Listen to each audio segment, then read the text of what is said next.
मशहूर producer director Yash Chopra 1990 में श्रीदेवी, विनोद खन्ना और ऋषि कपूर को साथ में लेके एक सुपरहिट फिल्म के निर्माण किए थे। फिल्म का नाम था चांदनी। लेकिन चांदनी से पहले ही ये 3 सुपरस्टार को कास्ट करके एक फिल्म की शूटिंग शुरू हुई थी जो कभी रिलीज ही नहीं हुई। उस फिल्म का नाम था गरजना। इस फिल्म का सब्जेक्ट था लॉस्ट एंड फाउंड, मतलब मिलना और बिछड़ना। ये लॉस्ट एंड फाउंड सब्जेक्ट के ऊपर मशहूर निर्माता निर्देशक मनमोहन देसाई ने बहुत सारे फिल्म बनाए हैं। फिल्म गरजना में श्रीदेवी जुड़वा बहन की भूमिका में काम किए थे। इस फिल्म का शूटिंग 1991 में कंप्लीट हो गया था, लेकिन ये फिल्म आज तक कोई भी सिनेमा घर या थिएटर हॉल में रिलीज नहीं हुई। इसका सबसे बड़ा कारण था कि इस फिल्म के निर्माता इस फिल्म के कलाकारों को पेमेंट करने में या पूरा पैसा चुकाने में असमर्थ रहे।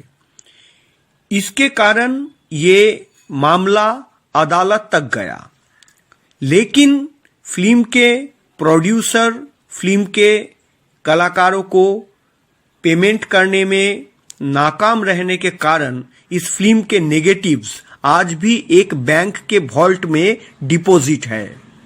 विनोद खन्ना, श्रीदेवी और ऋषि कपूर के अलावा फिल्म गरजना के अन्य कलाकार थे नूतन, अमरीश पुरी और अन्नू कपूर। अगर ये फिल्म वक्त पे रिलीज होती तो ये विनोद खन्ना और श्रीदेवी जोड़ी की पहली फिल्म होती। फिल्म गरजना के ट्रेलर भी बनके तैयार हो गई थी और गरजना के ट्रेलर उन जमाने में वीडियो कैसेट्स में प्रदर्शित भी होने लगा था। सूत्रों के अनुसार इस फिल्म में काम करने के कारण श्रीदेवी का 7 लाख रुपया, अमरीश पुरी जी का 4.5 लाख रुपया और नूतन जी का 1 लाख रुपया बकाया था। ऋषि कपूर और विनोद खन्ना का भी एक हाई अमाउंट पेंडिंग था प्रोड्यूसर के पास। इस फिल्म के प्रोड्यूसर राघवेंद्र स्वामी कोर्ट में अपने आप को दिवालिया घोषित कर दिए थे और कोर्ट्स एक ऑर्डर लाए थे, जिस ऑर्डर में कोर्ट ये बात बोला था कि इस फिल्म को रिलीज किया जाए और अगर फिल्म रिलीज होने के बाद प्रोड्यूसर अपना खर्चा इस फिल्म से उठा लेने में सक्षम होते हैं तब वो सारे कलाकार का पाई चुका देंगे।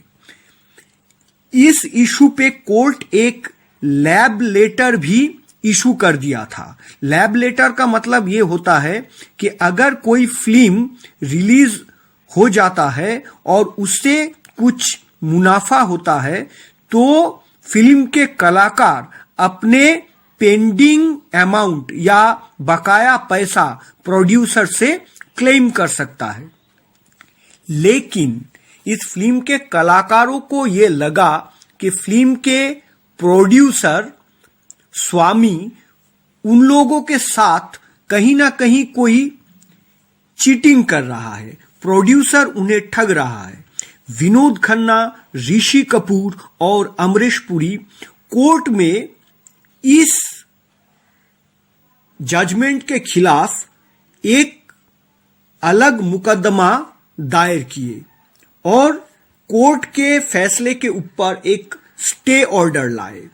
इस फिल्म के प्रोड्यूसर राघवेंद्र स्वामी का यह दावा था कि वे अपने सारे जमा पूंजी इस फिल्म के ऊपर ही लगा दिए हैं।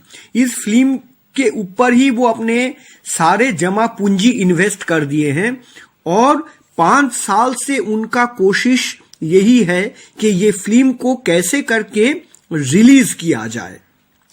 और इस फिल्म में इन्वेस्ट करने के कारण और डिले होने के कारण इस फिल्म का बजट ओवर हो गया और इसी के चलते वो दिवालिया हो गए। इसके बदले फिल्म के कलाकारों का अलग बयान रहा। श्रीदेवी का स्टेटमेंट यह था कि इस फिल्म के प्रोड्यूसर राघवेंद्र स्वामी ऑनेस्ट नहीं है, वो एक सच्चे इंसान नहीं है।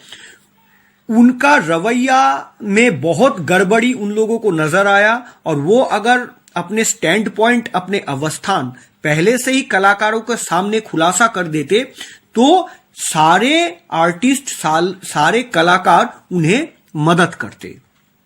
श्रीदेवी जी का और भी कहना था कि इस आदमी के बात का कोई भरोसा नहीं है, हो सकता है कि फिल्म रिलीज करने का बाद ये लैब ऑर्डर को भी मानने से इनकार कर दे। फिर भी मैंने विनोद खन्ना, ऋषि कपूर या अमरीश पुरी जी जैसे कोई सख्त कदम अभी तक नहीं उठाया।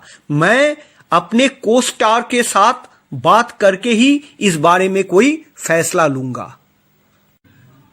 अमरीश पुरी का स्टेटमेंट ये था कि ये प्रोड्यूसर का कोर्ट में जाके फिल्म रिलीज कराने का तरीका गलत है, ये स्वच्छ नहीं है और हम लोग कोर्ट में जाएंगे और कोर्ट के इस फैसले के खिलाफ अपील करेंगे।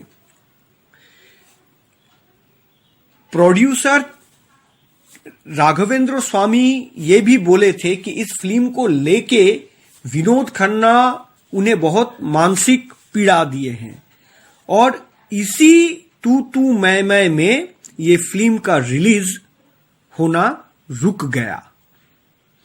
आर्टिस्ट लोग ये भी कहे थे, उन लोगों का ये भी दावा था, तो प्रोड्यूसर का हरकत ऐसा लग रहा है कि वो इस फिल्म को चुराने का कोशिश कर रहे हैं। हैरानी का बात यह है कि इस फिल्म के सभी मुख्य कलाकार विनोद खन्ना, ऋषि कपूर, श्रीदेवी, अमरीश पुरी, नूतन जी कोई भी अब इस दुनिया में नहीं रहे। तो इस फिल्म को देख पाना या रिलीज होना लगभग अभी तो नामुमकिन ही लगता है।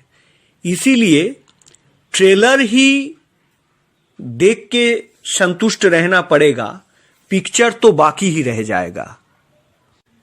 फिल्म गर्जना में कुल 7 गाने थे और इसमें एक गाना लेजेंड किशोर कुमार का गाया हुआ था और इस फिल्म के संगीतकार थे बप्पी लहिरी। हम सब उम्मीद करते हैं कि एक ना एक दिन इस फिल्म को लेके जो डिस्प्यूट है वो खत्म होगा और हम फिल्म लवर्स इस फिल्म को देख पाएंगे।